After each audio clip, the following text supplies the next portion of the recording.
मैं सिर्फ एक पुलिस ऑफिसर नहीं हूं, मैं इंडियन हूं, इंडियन। চাওক মহিম বুঢ়াই এই ডাইলগটো লিপচিং কৰিছে ঠিকে আছে, কিন্তু এই ডাইলগটো যদি মহিম বুঢ়াই নিজৰ মুখেৰে নিজৰ আৱাজেৰে সেম সানি দেউলৰ জছত দিয়ে তেতিয়াহ'লে মই গেৰাণ্টি দিছোঁ তাৰ মানে আত্মাটো ওলাই যাব।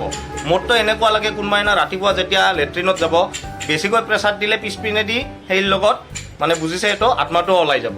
নমস্কাৰ মিত্ৰ আৰু মিত্ৰাণীসকল, বহুদিনৰ মূৰত মোৰ এটা নতুন ভিডিঅ' লৈ আপোনালোক সকলোকে আমন্ত্ৰণ জনালোঁ। তেতিয়াহ'লে বলক ভিডিঅ'টো প্ৰাৰম্ভ কৰোঁ, আৰু ভিডিঅ'টো যদি ভাল লাগে তেতিয়াহ'লে শ্বেয়াৰ কৰিব।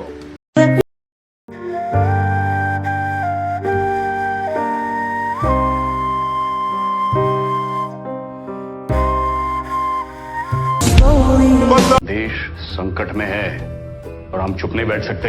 চালা কি হৈ আছে এইবোৰ? যিটো বয়সত আমি লুকা ভাকু আৰু লুডুত সাপ চিৰি খেলি আছিলোঁ সেইটো বয়সতে ইহঁতে মানে এছ চাইজৰ টি চাৰ্ট এটা পিন্ধি পেলাই এজনে আনজনৰ দেহাত সাপে পেচ খোৱাৰ নিচিনা পেচ খাই পেলাই লুকা ভাকু খেলি আছে, মানে হাইড এণ্ড চিক ক'ব লাগিব, আজিৰ যুগত হাইড এণ্ড চিক খেলি আছে। আৰে ভাই এইবোৰ কৰিলে মৰম নাবাঢ়ে, অকল টি চাৰ্টটো চাইজে বাঢ়ে। এছ চাইজৰ টি চাৰ্টটো গৈ পেলাই ট্ৰিপল এক্সেল হয়। আৰু আচ্ছা এতিয়াহে বুজি পাইছোঁ, এই ভিডিঅ'টো চাইহে বুজি পাইছোঁ আজিকালিৰ এই নিব্বা নিব্বি পৰে যে নিজৰ শালিকা হেন দেহাটোত মানে হাফ প্লেট মাংস থকা দেহাটোত যে বম হুলহিলা ঢিলা যে এটা ট্ৰিপল এক্সেলৰ টি চাৰ্ট পিন্ধি লয়, এই কাৰণে লয় মানে সিহঁতে মৰমটো এনেকৈ এজনে আনজনৰ টি চাৰ্টত সোমাই পেলাই কৰেতো, সেইকাৰণে টি চাৰ্টবোৰ ডাঙৰ হৈ যায়। I am sorry, Babu. আৰু চৰকাৰলৈ মোৰ এটা অনুৰোধ, বাল্য বিবাহ আইনখন সংশোধন কৰক আৰু 18 বছৰ তলতো বিবাহ মানে কৰিব পৰা লিগেল কৰি দিয়ক, মানে বাল্য বিবাহ লিগেল কৰি দিয়ক। কাৰণ নহ'লে এইবোৰ ল'ৰা ছোৱালী 18 বছৰ যেতিয়া হ'ব তেতিয়া চাব 10-12 বছৰীয়া ল'ৰা ছোৱালীৰ মানে অবৈধ সন্তানৰ মাতৃ পিতৃ হৈ যাব। গতিকে লিগেলে কৰি দিয়ক, যিহেতু দুজনৰ ফালৰ পৰাই লাগিছে তেতিয়াহ'লে জ্বলিবই দিয়ক।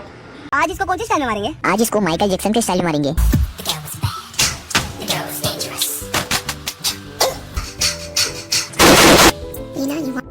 মাইকেল জেকসনৰ ডেঞ্জাৰাছ গানটোত এনেকুৱা ডেন্স দেখি পেলাই মাইকেল জেকসন যদি আজি বাচি থাকিল হয় তেতিয়াহ'লে তেওঁ ক'লে হয় যে প্ৰথমতে ইহঁতক মাৰ, মই মৰো বাচো সেইটো পিছৰ কথা, কিন্তু ইহঁতক মাৰ।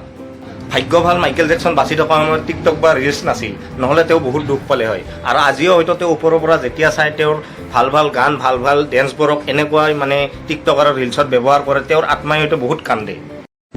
প্ৰেম কৰা নাযায়, প্ৰেম হৈ যায়। প্ৰেম কৰা নাযায়, প্ৰেম হৈ যায়, আৰু প্ৰেমবিহীন জীৱন মৰুভূমি হৈ যায়।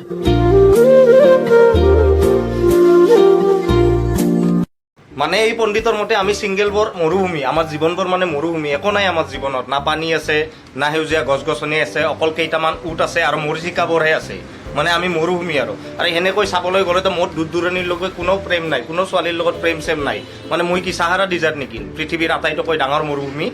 আৰে ভাই এটা কথা কৈ দিওঁ, প্ৰেম সকলোৰে জীৱনত আছে, এটাই ডিফাৰেঞ্চ, তুমি মানে ছোৱালীক বিচাৰি থাকা, মই মা দেউতা দাদা বাইদেউ ভণ্টি সিহঁতৰ পৰাও প্ৰেম পাওঁ, বাছ কথা এইটোৱেই।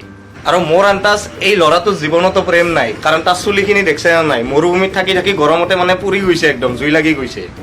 আজিলৈকে ইমানেই। ভিডিঅ'টো যদি ভাল লাগিছে তেতিয়াহ'লে লাইক শ্বেয়াৰ কমেণ্ট কৰিব। ৰাম ৰাম, খুদা হাফিজ। বাছ এটা কথাই কওঁ, নিজৰ আশীৰ্বাদত অকণমান মোক মনত ৰাখিব। ধন্যবাদ। জয় আই অসম, জয় হিন্দ।